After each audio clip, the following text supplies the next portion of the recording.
تقدیر اور تدبیر۔ ایک دن خلیفہ ہارون رشید اپنے وزیر جعفر کے ساتھ بھیس بدل کر شہر کا گشت کر رہے تھے تاکہ یہ معلوم ہو سکے کہ ان کی حکومت میں لوگ کس طرح زندگی بسر کر رہے ہیں۔ چلتے چلتے جب وہ آگے بڑھے تو انہیں شہر کے کنارے پر ایک نیا بڑا عالیشان مکان نظر آیا۔ خلیفہ نے وزیر سے کہا، معلوم ہوتا ہے کہ یہ مکان ہمارے کسی افسر کا ہے، جاؤ ذرا معلوم تو کرو یہ افسر کون ہے، یہ کس کا مکان ہے اور اس کا برتاؤ اپنے پڑوسیوں اور اس علاقے کے لوگوں کے ساتھ کیسا ہے۔ وزیر جعفر نے مکان کے پاس جا کر پتہ کیا۔ انہوں نے بتایا کہ یہ عالیشان مکان ایک شخص کا ہے جس کا نام حسن ہے۔ یہ ایک بہت غریب آدمی تھا، اس کی مشکل سے گزر بسر ہوتی تھی، پھر ایک دم اس کے پاس بہت دولت آ گئی۔ اب یہ ایک بڑا تاجر اور کارخانہ دار ہے۔ یہ چونکہ پہلے رسیاں بنانے کا کام کرتا تھا، رسیاں بٹتا تھا، تو اب بھی اس نے رسیاں بٹنے کے کارخانے بنا رکھے ہیں، اس لیے لوگ اس کو حسن حبال کہتے ہیں۔ اپنے پڑوسیوں اور محلے کے لوگوں کے ساتھ اس کا برتاؤ بہت اچھا ہے۔ وزیر نے واپس آ کر خلیفہ ہارون رشید کو یہ ساری باتیں بتائی۔ خلیفہ نے سن کر کہا کہ اس کا حال معلوم ہونا چاہیے کہ اس کے پاس اتنی ڈھیر ساری دولت کہاں سے آئی، اس کو کل دوپہر میں ہمارے دربار میں طلب کرو۔ اس کے بعد خلیفہ اور وزیر جعفر شہر سے واپس آ کر محل کی طرف چل دیے اور خفیہ دروازے سے اندر پہنچ گئے۔ محل میں پہنچ کر وزیر نے حسن حبال کو دوسرے دن دوپہر کو خلیفہ کے دربار میں حاضر ہو جانے کا حکم نامہ بھیج دیا۔ دوسرے دن حسن حبال خلیفہ کے دربار میں ایک طرف کھڑا تھا۔ خلیفہ نے حسن حبال کو اشارہ کیا اور کہا کہ وہ بتائے اس نے اتنا مال کہاں سے حاصل کیا۔ حسن حبال آگے بڑھا اور یوں اپنی کہانی شروع کی، عالی جناب، میرا نام حسن ہے اور میں شہر بغداد میں رسی بٹنے کا کام کیا کرتا تھا۔ صبح سے شام تک سخت محنت کرنے کے باوجود مشکل سے اپنے بیوی بچوں کا پیٹ بھرنے کے قابل روزی نصیب ہوتی تھی۔ ایک عرصہ تک اسی غربت اور افلاس میں دیانت داری سے زندگی بسر کرتا رہا۔ بے ایمانی اور جھوٹ میرے نزدیک دنیا کے تمام گناہوں سے بڑھ کر گناہ تھا۔ میری یہی بات شاید اللہ کو پسند آئی اور اس نے دو آدمیوں کو جن کو میں جانتا تک نہ تھا میری مدد پر آمادہ کیا۔ بعد میں یہ دونوں میرے دوست بھی بن گئے۔ اللہ کے فضل سے یہ دونوں اب بھی زندہ اور سلامت ہیں اور میری کہانی کے گواہ ہیں۔ ان میں سے ایک کا نام سعدی اور دوسرے کا نام سعد ہے۔ اے خلیفہ، سعدی امیر کبیر آدمی تھا اور سعد غریب تھا، لیکن دونوں میں پرخلوص دوستی تھی۔ دونوں ایک دوسرے کا دم بھرتے تھے۔ ایک دن ان دونوں میں تقدیر اور تدبیر کے مسئلے پر بحث چھڑ گئی۔ سعدی جو کہ امیر آدمی تھا کہتا تھا کہ انسان کو غریبی اور خوشحالی، رنج اور راحت تدبیر سے حاصل ہوتی ہے۔ سعد اس سے متفق نہیں تھا۔ اس کا کہنا تھا کہ خوشی اور غمی، خوشحالی اور غریبی اللہ کی طرف سے ہے، جو کچھ ہوتا ہے تقدیر سے ہوتا ہے۔ اگر تقدیر خراب ہو تو تدبیر سے کچھ نہیں بنتا۔ دونوں دوستوں میں یہ بحث دیر تک رہی لیکن کوئی فیصلہ نہ ہو سکا۔ آخر انہوں نے کہا کہ چلو آزماتے ہیں اور اس طرح کے ایک غریب آدمی کو کچھ رقم دی جائے اور دیکھا جائے کہ وہ اس رقم سے کہاں تک اپنی حالت بہتر بنا سکتا ہے اور اپنی تدبیر سے کس قدر خوشحال ہو سکتا ہے۔ یہ فیصلہ کر کے دونوں ایک ایسے غریب آدمی کی تلاش میں نکلے جو محنتی ہو۔ بہت تلاش کے بعد انہوں نے میرا انتخاب کیا۔ ایک دن دونوں میرے پاس آئے۔ سلام دعا کے بعد انہوں نے مجھ سے میرا حال پوچھا۔ میں نے خوش دلی سے بتا دیا کہ میری گزر بسر کیسے ہو رہی ہے۔ اس پر دونوں نے آپس میں مشورہ کیا اور فیصلہ کیا کہ تدبیر اور تقدیر کی آزمائش کے لیے میں مناسب آدمی ہوں۔ یہ فیصلہ کرنے کے بعد سعدی نے، جو تدبیر کا قائل تھا، مجھ سے کہا، حسن، اگر میں تمہیں 200 اشرفیاں کاروبار کرنے کے لیے دوں تو کیا تم اس رقم سے اپنا کاروبار اتنا بڑھا لو گے کہ تم خوشحال ہو جاؤ؟ میں نے جواب دیا کہ 200 اشرفیوں سے میں ایک دم تو امیر نہیں بن سکتا، لیکن اللہ کا فضل اگر شامل حال رہا تو رفتہ رفتہ خوشحال ضرور ہو جاؤں گا۔ میرا یہ جواب سن کر سعدی نے 200 اشرفیاں مجھے دی اور کہا، یہ تم کو اللہ کے نام پر تمہیں مانگے بغیر دے رہا ہوں، ان کو احتیاط سے خرچ کر کے اپنا کاروبار بڑھاؤ، ہم دونوں تمہاری تنگ دستی دور ہو جانے سے خوش ہوں گے۔ یہ کہہ کر وہ چلے گئے۔ میں ان دونوں کا دل ہی دل میں شکریہ ادا کر کے سوچنے لگا کہ ان کی دی ہوئی رقم کو اپنے کاروبار میں کس طرح لگاؤں کہ نفع بخش ہو۔ چند گھنٹوں کی سوچ وچار کے بعد میں نے فیصلہ کیا کہ مجھے ان اشرفیوں کا کیا کرنا ہے۔ میں نے 190 اشرفیاں ایک تھیلی میں بند کر کے اپنی پگڑی میں باندھ لی اور 10 اشرفیاں جیب میں رکھ کر بازار گیا۔ ان میں سے میں نے رسیاں بٹنے کے لیے شن خریدا اور گھر کی طرف چل دیا۔ راستے میں ایک کسائی کی دکان پر گوشت دیکھ کر میرا جی للچایا۔ بہت دنوں سے ہم نے گوشت نہیں کھایا تھا، چنانچہ میں نے مزدوروں کو جو شن اٹھائے ہوئے تھے گھر بھیج دیا اور میں خود گوشت خریدنے کسائی کی دکان پر چلا گیا۔ گوشت خرید کر جب میں اپنے گھر کے قریب پہنچا تو ایک چیل نے میرے ہاتھ میں گوشت دیکھ کر ایک جھپٹا مارا۔ اسی جھپٹے میں میری پگڑی کھسک گئی۔ چونکہ گوشت چیل کے پنجے میں نہیں آیا تھا اس لیے وہ دوبارہ جھپٹی۔ گوشت تو اب بھی ہاتھ نہ آیا، لیکن میری پگڑی اس کے پنجوں میں الجھ گئی۔ وہ اسے لے کر اڑ گئی اور میں دیکھتے کا دیکھتا رہ گیا۔ میں اس کے پیچھے بھاگا، لیکن وہ نہ جانے اڑ کر کس طرف چلی گئی تھی۔ آخر کار تھک ہار کر اور اشرفیاں گوا کر میں ننگے سر گھر پہنچا۔ مجھے اشرفیوں کے جانے کا افسوس تو تھا، لیکن اس سے زیادہ یہ پریشانی تھی کہ اگر سعدی نے آ کر پوچھا کہ تم نے اشرفیوں کا کیا کیا تو میں اس کو کیا جواب دوں گا۔ سچ بتاؤں گا تو اسے ہرگز یقین نہیں آئے گا، وہ مجھے جھوٹا سمجھے گا۔ غرض ساری رات اسی فکر میں گزر گئی۔ میری بیوی نے جب مجھے فکر مند دیکھ کر پوچھا کہ کیا بات ہے، میں اتنا پریشان کیوں ہوں، تو مجھے اس کو اشرفیوں کے اس طرح چلے جانے کا قصہ سنانا پڑا۔ وہ بھی رونے لگی۔ میں نے اس کو سمجھایا کہ قسمت میں جو لکھا ہے وہ پورا ہو کر رہتا ہے، ہماری قسمت میں غریبی لکھی ہے، تو ایک سعدی کیا لاکھ سعدی بھی ہمیں دولت مند نہیں بنا سکتے۔ خیر چند دنوں تک تو اشرفیوں کا غم رہا، پھر میں اپنے کام میں لگ گیا۔ سارا دن محنت کرتا اور جو روزی ملتی اس سے گزر بسر کرتا۔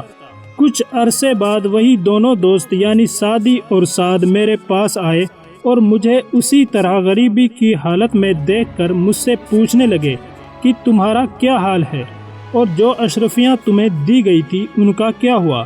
شاید تم نے ان سے کوئی فائدہ نہیں اٹھایا۔ میں نے شرمندگی سے سر جھکا لیا اور پھر کہنے لگا، آپ کو شاید میری بات پر یقین نہ آئے، مگر حقیقت یہی ہے جو میں بیان کر رہا ہوں۔ پھر میں نے ان کو چیل کے پگڑی اور اس میں بندھی ہوئی اشرفیوں کے جھپٹا مار کر لے جانے کا واقعہ سنایا۔ سعد نے میری بات پر یقین کیا اور کہنے لگا، ہاں ایسا ہو سکتا ہے۔ پھر وہ سعدی سے بولا، تم نے دیکھا قسمت کا کھیل، اب تو میری بات پر یقین کرو کہ تقدیر کے سامنے تدبیر کی نہیں چلتی۔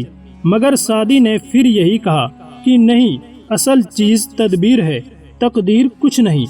کچھ دیر دونوں میں اسی بات پر بحث ہوتی رہی اور پھر سعدی نے 200 اشرفیاں نکال کر مجھے دی اور کہا کہ ان کو کام میں لاؤ، پہلے کی طرح ضائع مت کرنا، مجھے امید ہے تم اس رقم سے خوشحال ہو جاؤ گے۔ یہ کہہ کر وہ چلے گئے اور میں اپنے کام میں لگ گیا۔ اتفاق سے اس وقت میں گھر میں اکیلا تھا۔ میری بیوی بچے عزیزوں کے پاس گئے ہوئے تھے۔ میں اپنی دکان سے گھر واپس آیا تو میں نے مٹی کے ایک برتن میں 190 اشرفیاں ڈال کر اس مٹی کے برتن کا منہ بند کر دیا اور ایک ٹوکرے میں جس میں بھوسا بھرا ہوا تھا چھپا کر رکھ دیا۔ 10 اشرفیاں میں نے اپنے پاس رکھ لی جن سے میں نے رسیاں بٹنے کے لیے شن خریدا۔ اس واقعے کے چوتھے دن میری بیوی بچے گھر واپس آئے۔ میں اپنی بیوی کو یہ بتانا بھول گیا تھا کہ میں نے بھوسے کے ٹوکرے میں اشرفیاں چھپا دی ہیں اور دکان پر چلا آیا۔ اتفاق سے اسی دن گلی میں ایک شخص ملتانی مٹی بیچتا ہوا آیا۔ میری بیوی کو سر دھونے کے لیے ملتانی چاہیے تھی۔ اس نے بھوسے کا ٹوکرا اس آدمی کو دے دیا اور اس کے بدلے اس سے ملتانی خرید لی۔ دوپہر کو جب میں گھر آیا تو میں نے دیکھا کہ بھوسے کا ٹوکرا غائب ہے۔ ٹوکری کو دیکھ کر مجھے اشرفیاں یاد آئی جو میں نے بھوسے میں رکھی تھی اور اس میں چھپا رکھی تھی۔ میں نے بیوی سے پوچھا کہ بھوسے کا ٹوکرا کہاں ہے، تو اس نے بتایا کہ وہ تو اس نے پھیری والے کو دے کر سر دھونے کے لیے ملتانی خرید لی۔ بیوی کی بات سنتے ہی میری جان سی نکل گئی اور میں نے کہا، بدبخت، تو نے مجھے تباہ کر دیا۔ جب میری بیوی کو بھوسے کے ٹوکرے میں اشرفیوں کے چلے جانے کا علم ہوا تو وہ بھی رونے پیٹنے لگی، مگر اب کیا ہو سکتا تھا؟ لاچار تن بتقدیر صبر کر لیا۔ مجھے رہ رہ کر یہ خیال بے چین کر رہا تھا کہ اگر سعدی نے آ کر پوچھا تو میں کیا جواب دوں گا؟ اب تو وہ یقیناً مجھے جھوٹا اور احمق سمجھیں گے۔ اشرفیوں کے جانے کے افسوس اور اپنے جھوٹا بننے کے خیال نے مجھے بیمار کر دیا اور میری مالی حالت اور خراب ہو گئی۔ آخر ایک دن اسی مایوسی اور پریشانی کے عالم میں دونوں دوست سعدی اور سعد آ گئے۔ میں نے انہیں دیکھا تو من میں آیا کہ کسی طرح ان کی نظروں سے غائب ہو جاؤں، مگر وہ مجھے دیکھ چکے تھے۔ لاچار میں نے انہیں سلام کیا اور انہوں نے میرا حال پوچھا۔ میں شرم سے کچھ نہ بول سکا۔ جب انہوں نے اصرار کیا تو میں نے ان کی دی ہوئی اشرفیوں کے دوبارہ کھو جانے کا قصہ سنایا اور اپنی شرمندگی کا اظہار کیا۔ سعدی کو سن کر افسوس ہوا، مگر انہوں نے کہا کہ کوئی فکر کی بات نہیں، اشرفیاں تمہیں قرض نہیں دی گئی تھی کہ ان کی ادائیگی کی تمہیں پریشانی ہو، وہ تمہیں محض اللہ کے واسطے دی گئی تھی تاکہ تم ان کو استعمال کر کے اپنی حالت درست کر لو۔ مجھے تمہارے حال پر افسوس ضرور ہوا ہے، بہرحال جو ہوا سو ہوا۔ یہ کہہ کر وہ جانے ہی والے تھے کہ سعد نے اپنی جیب سے ایک درہم نکال کر مجھے دیا اور کہا، اس کو اپنے پاس رکھو، ہو سکتا ہے اللہ تعالیٰ اس درہم کے ذریعے تمہیں دولت مند بنا دے۔ سعدی اپنے دوست کی اس بات پر خوب ہنسا اور کہنے لگا، جب 400 اشرفیاں اس کو خوشحال نہ بنا سکی تو 1 پیسے کے برابر اس 1 درہم کی کیا اوقات ہے؟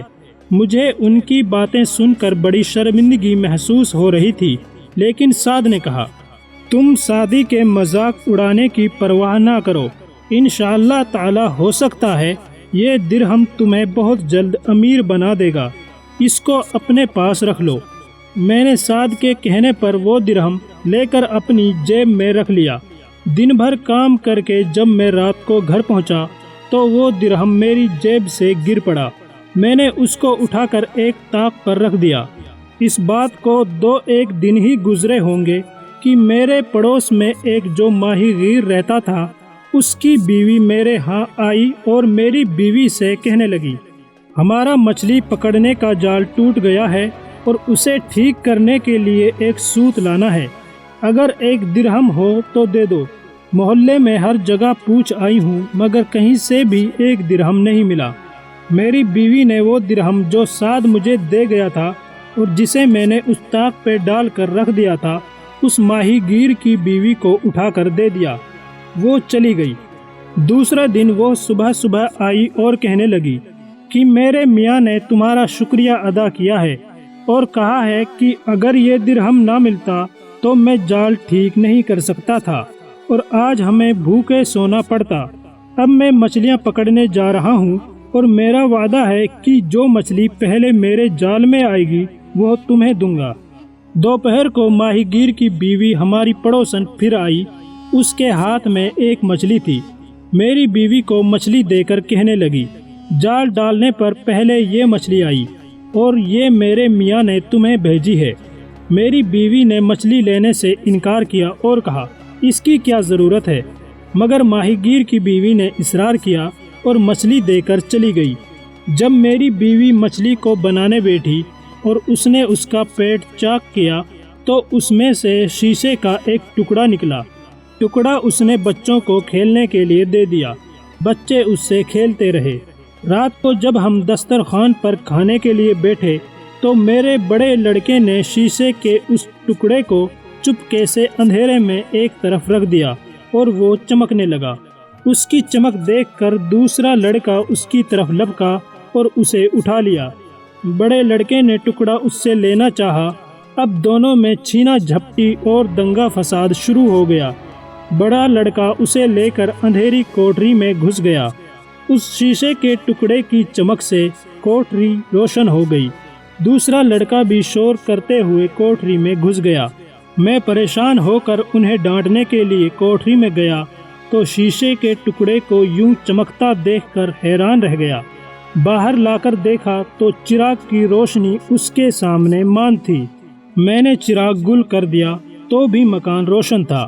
میں نے کہا، چلو صدقے درہم سے اتنا فائدہ تو ہوا کہ چراغ جلانے کے لیے تیل کے پیسے بچیں گے۔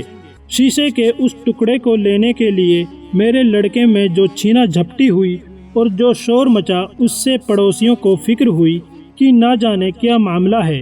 چنانچہ دوسرے دن صبح جب میں کام پر چلا آیا تو ہمارے ہمسایہ میں ایک جوہری رہتا تھا۔ اس کی بیوی میرے گھر آئی اور پوچھنے لگی، خیریت تو ہے؟ تمہارے گھر میں رات کو یہ کیا شور شرابہ تھا؟ میری بیوی نے کہا کہ کچھ نہیں، شیشے کے ایک چمکدار ٹکڑے پر یہ سب آپس میں لڑ رہے تھے۔ جوہری کی بیوی نے کہا، وہ شیشے کا ٹکڑا کیسا ہے؟ ذرا دکھاؤ تو صحیح۔ میری بیوی نے لا کر اسے دکھایا۔ جوہری کی بیوی نے اسے دیکھا تو حیران رہ گئی اور بولی، لاؤ یہ مجھے دے دو، میں اسے خرید لیتی ہوں۔ اس پر میرے لڑکوں نے شور مچایا کہ نہیں، ہم اسے نہیں بیچیں گے۔ جوہری کی بیوی اپنے گھر گئی اور اپنے شوہر کو جا کر بتایا کہ حسن ہیبال کے گھر کسی طرح سے ایک بہت قیمتی ہیرا آ گیا ہے اور وہ لوگ اس کی قدر و قیمت سے ناواقف ہیں، غریب ہیں، اسے فوراً خرید لینا چاہیے۔ ایسا نہ ہو کہ انہیں اس کی قیمت معلوم ہو جائے اور پھر وہ زیادہ رقم کا مطالبہ کریں۔